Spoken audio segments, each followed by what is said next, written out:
Morning golfers, welcome to this week's newsletter. And obviously this week is the second in our series of winter improvements that we're going to try and make on our fundamentals of our setup and into our golf swing eventually. Last week we did the grip, so hopefully you're all sitting there now or standing there playing golf with rapidly becoming better grips or more neutral grips. Hopefully it's you're making a few little tweaks that will make an improvement to the angle of your club face at impact, and that will dramatically allow you to improve your golf swing as we work through this series of little winter tips. So after the grip, we're going to look at the posture very briefly today.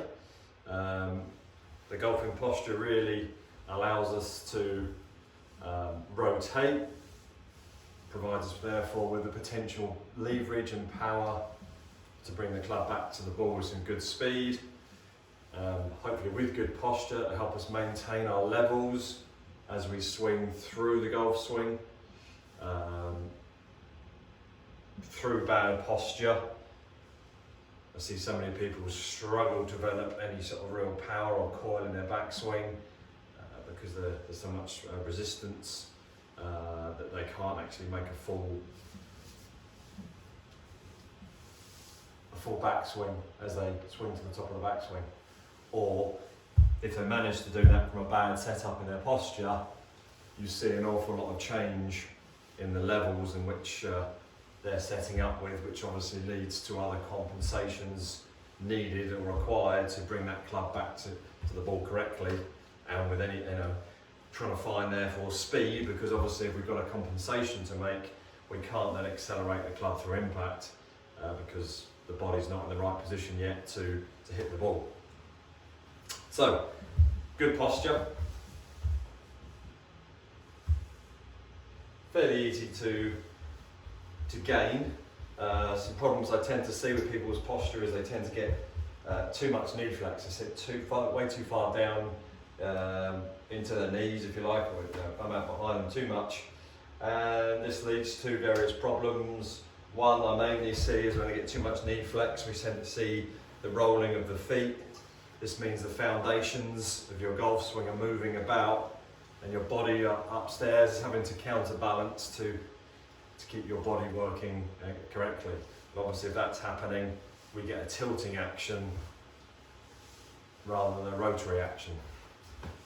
So, simplest way I find a good posture: get the club up through the centre of your spine, get your head against the top of the grip, and take a nice wide stance, around about shoulder width between the heels, not outside of the feet. And straight away you can see we've got a nice straight line, relaxed straight line, not too woodeny and trying to get it correct, just a relaxed straight back. You can see I've got a lot of my head and my back against the shaft. That shows that I'm bending nicely from the hips. And from a knee flex point of view, if you imagine them remaining dead straight until we've bent over from the hips to allow the club to get to the golf ball, we're just going to literally soften those knees. Okay, we just soften the knees and we allow the club to get to the ground by the bend in our hips, not too much knee flex. So just a softening of the kneecaps. We then bring that club round in front of us, let our hands and arms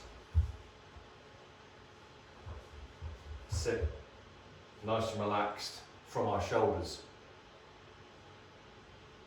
Now, the question I get often is distance from the golf ball, or distance from the club, more importantly. The distance from the club to the body always remains the same, unless you're playing maybe a little chip shot.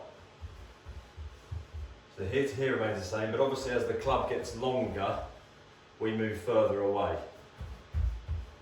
This part here always remains the same.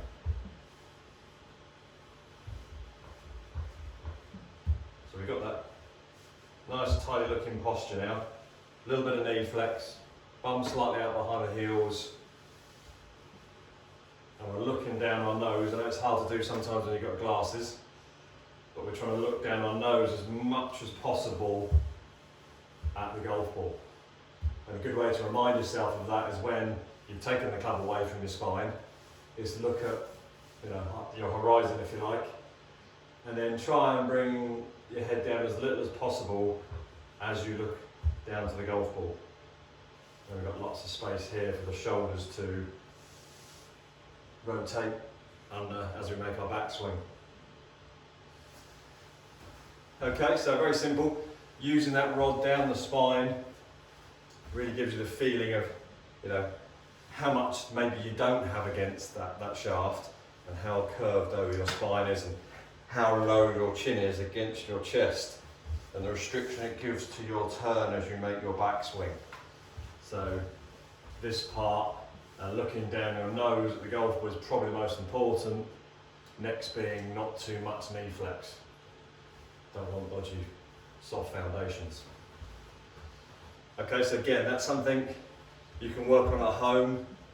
Daily habit, just a couple of minutes here and there, setting yourself up, using a mirror, using a video of yourself, or even a quick photo, once you've found what you think is the correct shape. Any questions, please give us a shout. But that's the grip ticked off, the posture ticked off, distance from the ball, as we said. I've really covered that. I mentioned about how the body moves away from the golf ball because of the length of the shaft, but a very simple tip I always give, it's very approximate, depends on the individual and their shape, but if you give a thumbs up sign, put the base of your hand against your clothing and just about touching the end of the club is a very simple way to place yourself the correct distance from the end of the club. Okay, any questions on that? Leave a comment in the YouTube comments box you might have seen, or send us an email if you've got any questions regarding that, or if you want to start over winter, maybe booking in a couple of lessons every 4 to 6 weeks, just so we can work on these basics, because again, weather's going to be not great, probably 50% of the time plus, so at least we can work on some technique, readying ourselves for, again, next season with a much better technique, with no limitations, and we can really try and improve your handicap going forward. So I hope that little tip helps. Any questions, as I said, put a comment or send us an email through the newsletter, and we'll hopefully see you all soon. Many thanks.